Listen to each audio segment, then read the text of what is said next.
आज हम लोग APEC Asia Pacific economic cooperation summit 2023 के बारे में बात करेंगे। सबसे पहले एशिया पैसिफिक इकोनॉमिक कोऑपरेशन है क्या, यह ऑर्गेनाइजेशन है क्या। हिंदी में इसे एशिया प्रशांत आर्थिक सहयोग संगठन के रूप में कहा जाता है। ठीक है, तो पहले इसके बारे में हम लोग संक्षिप्त परिचय ले लें, उसके बाद इस समिट पर और भारत की इसमें सदस्यता क्यों नहीं है, ठीक है, और इस संगठन के क्या कार्य हैं, उद्देश्य हैं, उस पर बात करेंगे। और साथ ही अभी पूरी दुनिया में चर्चा का विषय बना हुआ है, शी जिनपिंग और जो बिडेन के बीच मुलाकात हुई है कैलिफोर्निया में बुधवार को मुलाकात हुई है, उस पर भी बात करेंगे कि मुलाकात में दोनों के बीच किन बातों पर चर्चा हुई है। तो सबसे पहले चलते हैं, इसका ब्रीफ हिस्ट्री लेते हैं, इंट्रोडक्शन लेते हैं अपेक का। अपेक है क्या? एशिया पैसिफिक इकोनॉमिक कोऑपरेशन, नाम से ही स्पष्ट है, यह प्रशांत के चारों ओर के देशों का अर्थव्यवस्थाओं का सहयोगात्मक संगठन है। क्षेत्रीय आर्थिक सहयोग मंच है यह, ठीक है, प्रशांत के तटवर्ती देशों का क्षेत्रीय आर्थिक सहयोग मंच है। इसकी स्थापना 1989 को हुई थी। इसका उद्देश्य है, ये क्षेत्रीय आर्थिक सहयोग नाम ही है तो आर्थिक उद्देश्य होगा। आर्थिक उद्देश्य होगा तो क्या होगा? क्षेत्र की जो तमाम अर्थव्यवस्थाएं हैं उनका जुड़ाव, उनका एकीकरण, और वैश्वीकरण के दौर में क्षेत्र के सभी देशों को लाभ मिले, सभी देशों के बीच जो व्यापार में बाधाएं हो हैं वो कम से कम हो, और आर्थिक एकीकरण हो क्षेत्र की अर्थव्यवस्थाओं का, ये मूलभूत उद्देश्य होगा। इसके नाम से ही स्पष्ट है। इसमें 21 देश हैं और प्रत्येक देश को अर्थव्यवस्था कहा जाता है, इसलिए इसमें ताइवान भी है, हांगकांग भी है और अलग आइडेंटिटी के साथ है। जबकि ताइवान और हांगकांग चीन के अंतर्गत, बहुत सारे संगठन इन दोनों को चीन के अंतर्गत मानते हैं, लेकिन यहाँ इस संगठन में ताइवान और हांगकांग की अलग एंटिटी है, और ताइवान और हांगकांग को लेकर इसकी सदस्य संख्या 21 है। और इसमें जैसे देखिए यूएसए है, चाइना है, ताइवान है, जापान, रूस, Malaysia, Australia, Hong Kong, Brunei, Canada, Chile, Indonesia, New Zealand, Philippines, Papua New Guinea, Peru, Vietnam, Thailand. मुख्यालय इसका सिंगापुर में है, और सदस्य देश जो है प्रशांत सागर के साथ सीमा साझा करते हैं। इस वर्ष सम्मेलन चल रहा है अभी 11 से 17 नवंबर 2023 के बीच, और इसी बीच में 15 या 16 नवंबर को शी जिनपिंग और जो बिडेन के बीच मुलाकात हुई है। तो आगे चलते हैं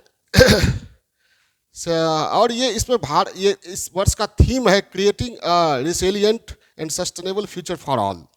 इसमें भारत को सदस्यता नहीं दी गई है। भारत सदस्यता के लिए दावेदारी प्रस्तुत करता रहा है, हमारे प्रधानमंत्री भी करते रहे। इससे पहले निर्मला सीतारमण थी, उन्होंने भी प्रयास किया था 2016 में। इस बार पीयूष गोयल गए हैं इस सम्मेलन में पर्यवेक्षक देश के रूप में। भारत को सदस्यता नहीं मिली है। 2011 से भारत पर्यवेक्षक देश के रूप में भारत को मान्यता प्राप्त है। और सदस्यता क्यों नहीं मिली है, उसका मूल कारण ये है कि अपेक की स्थापना 1991 में हुई, 1989 में हुई, जबकि उस समय भारत एलपीजी के दौर से गुजर नहीं रहा था और एलपीजी के दायरे में नहीं था। एलपीजी की नीतियाँ भारत की नीतियों से अलग थी, और 1991 में भारत एलपीजी के दौर में, यानी लिबरलाइजेशन, प्राइवेटाइजेशन और ग्लोबलाइजेशन के दौर में शामिल हुआ। और अपेक का मुख्य उद्देश्य ही था अर्थव्यवस्था को उदार बनाना, अर्थव्यवस्थाओं का उदारीकरण, अर्थव्यवस्थाओं का एकीकरण। तो उस दौर में 1989 में भारत नहीं था, शामिल नहीं था, लेकिन 1991 में भारत ने उदारीकरण की नीति अपनाया, और तब से भारत लगातार सदस्यता प्राप्त करने का प्रयास कर रहा है, दावेदारी मजबूत करने का प्रयास कर रहा है, लेकिन अभी तक सदस्यता नहीं दी गई है। सदस्यता नहीं दी गई है, उसके कुछ कारण हैं। एक तो वही पहला मैंने बताया कि 1991 में यहाँ उदारीकरण की नीति शुरू हुई थी। दूसरा कारण है वहाँ अपेक की सदस्यता के विस्तार पर रोक लगा दिया गया है। तीसरा कारण है भारत की भौगोलिक अवस्थिति। इसमें उन देशों को दिया गया है जो प्रशांत के तटवर्ती देश है, और भारत प्रशांत के तटवर्ती देश नहीं है। तो ये था। अब हम देखते हैं, इसकी सदस्यता पर बात मैंने किया, और भारत क्यों नहीं सदस्य है उस पर भी मैंने बात किया। अब देखते हैं इसका महत्व क्या है, कार्य क्या है। तो नाम से ही स्पष्ट है, पहले भी मैंने कहा कि इसका महत्व, उसका उद्देश्य है क्षेत्र की अर्थव्यवस्थाओं के बीच मुक्त व्यापार, फ्री ट्रेड को बढ़ावा देना, क्षेत्र की अर्थव्यवस्था में जो नीतियां हैं उन नीतियों को उदार बनाना और क्षेत्र की अर्थव्यवस्थाओं के बीच व्यापार शुल्क को कम करना। सियोल घोषणा के तहत एपेक का जो उद्देश्य है वह प्रशांत रिम की अर्थव्यवस्था को उदार तथा मुक्त बाजार के रूप में विकसित करना। क्षेत्र के एशिया प्रशांत क्षेत्र के मध्य वर्ग के विकास में इस संगठन की बहुत ही महत्वपूर्ण भूमिका रही है। और इसमें इसका महत्व है क्या, वैश्विक जीडीपी का 60% एपेक के देशों पर निर्भर है और इसकी जनसंख्या 2.9 बिलियन है। ये मैंने बताया। वर्तमान सम्मेलन के जो प्रमुख बिंदु है, जब भी सम्मेलन होता है किसी संगठन का तो संगठन के जो उद्देश्य होते हैं, जो कार्य होते हैं, उसी पर बातचीत होती है। तो संगठन का मूलभूत उद्देश्य क्या है? आर्थिक एकीकरण। तो इस बार भी सम्मेलन में आर्थिक एकीकरण और मुक्त व्यापार को लेकर बातचीत हो रही है, बातचीत जारी है। और इस संगठन का प्रमुख सम्मेलन का प्रमुख आकर्षण है यूएसए और चीन के प्रमुखों यानी जो बिडेन और शी जिनपिंग के बीच की मुलाकात। दोनों एक साल पहले करीब बाली में G20 शिखर सम्मेलन में मिले थे। भारत में जब G20 शिखर सम्मेलन हुआ तो जो बिडेन तो आए लेकिन शी जिनपिंग नहीं आए थे, तो दोनों के बीच मुलाकात नहीं हुई थी। इस बार एक साल के बाद दोनों के बीच मुलाकात हो रही है और इसलिए यह महत्वपूर्ण है कि इस साल चीन के राष्ट्रपति शी जिनपिंग ने 3 ही देशों का दौरा किया है। एक रूस और दक्षिण अफ्रीका ब्रिक्स की मीटिंग में गए थे और तीसरी बार एपेक की मीटिंग में अमेरिका आए हैं। और इनके बीच मीटिंग इसलिए भी बहुत चर्चा में है क्योंकि इनके मध्य हाल में काफ़ी तनाव रहा है। जैसे नैन्सी पेलोसी अमेरिकी कांग्रेस की जो स्पीकर थी, जब ताइवान यात्रा की थी तो युद्ध जैसा माहौल हो गया था। और राष्ट्रपति चुनाव 2021 में चीन के पर हस्तक्षेप का आरोप यूएसए के द्वारा लगाया गया था।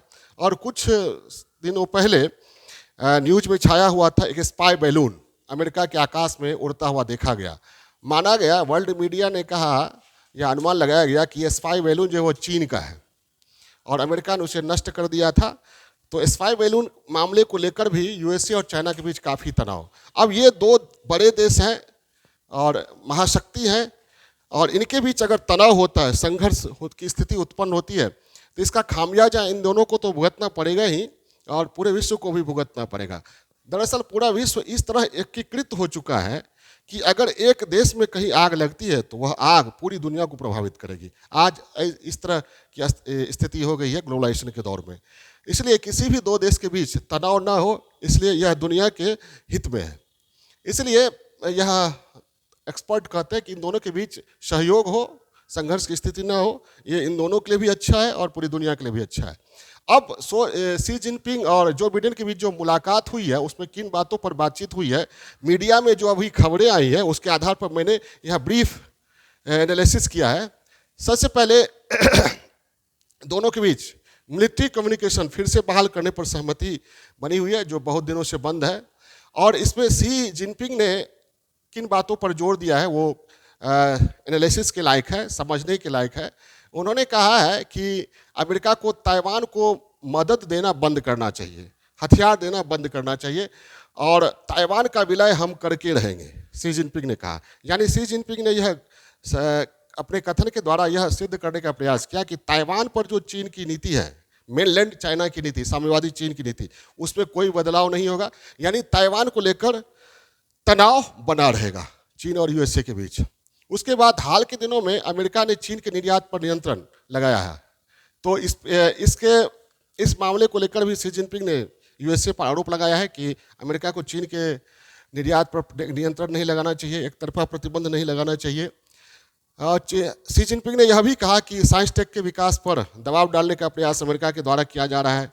आप लोग जानते होंगे 5G कंपनी हुआवे पर अमेरिका ने प्रतिबंध लगा दिया था और पहली बार शी जिनपिंग ने अपने देश को सुपर पावर के रूप में संबोधित किया, अपने देश के लिए सुपर पावर शब्द का यूज किया। उन्होंने शी जिनपिंग ने कहा कि हम यूएसए का स्थान लेना नहीं चाहते हैं और ना यूएसए को पीछे करना चाहते हैं।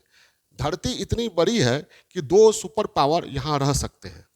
यानी अपने लिए शी जिनपिंग ने सुपर पावर शब्द का यूज किया अपने देश के लिए। और अमेरिका को सुपर पावर, तो अमेरिका तो सुपर पावर के रूप में स्थापित है ही। तो दोनों शी जिनपिंग का यह कहना था, ठीक है, एक इंडिकेशन था कि हम लोग धरती को बांट सकते हैं, आप भी सुपर पावर, हम भी सुपर पावर। खैर इनकी डिप्लोमेसी बहुत ही डिप्लोमेटिक ये स्टेटमेंट था। और शी जिनपिंग ने कहा कि संघर्ष और तनाव खतरनाक हो सकता है, वार्ता जारी रहनी चाहिए, ठीक है।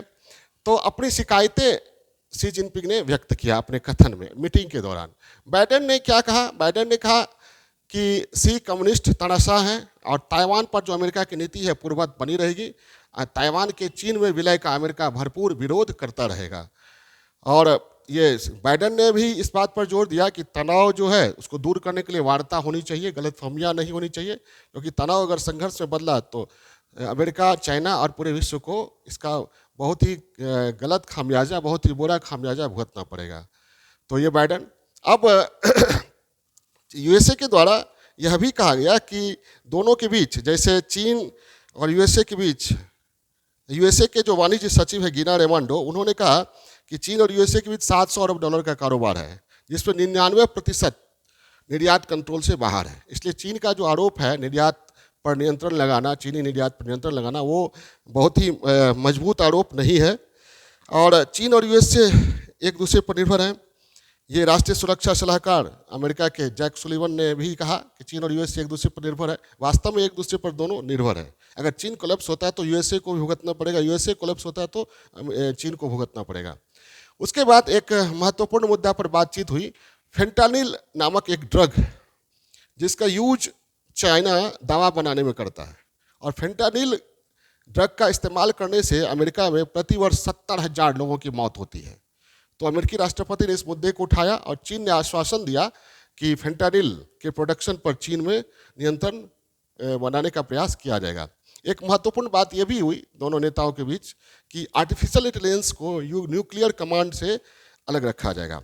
यानी दोनों के बीच बातचीत से ऐसा लग रहा है कि दोनों के बीच संबंधों में जो गर्मजोशी होनी चाहिए वो अभी भी नहीं है, और तनाव के जो मुद्दे हैं वो पूरी तरह खत्म नहीं हुए, लेकिन वार्ता हुई है और यह आशा की जा सकती है कि दोनों के बीच संबंधों में सुधार हो, जो दोनों के लिए भी बेहतर होगा और पूरी दुनिया के लिए भी बेहतर होगा। अभी दुनिया हमास और इजराइल के बीच संघर्ष से जूझ रही है और रूस यूक्रेन की समस्या पहले से ही है। तो यूएसए और चीन के बीच कोई संघर्ष ना हो, किसी तरह की अप्रिय स्थिति ना हो, ये पूरी दुनिया के लिए श्रेयस्कर होगा। Okay, bye.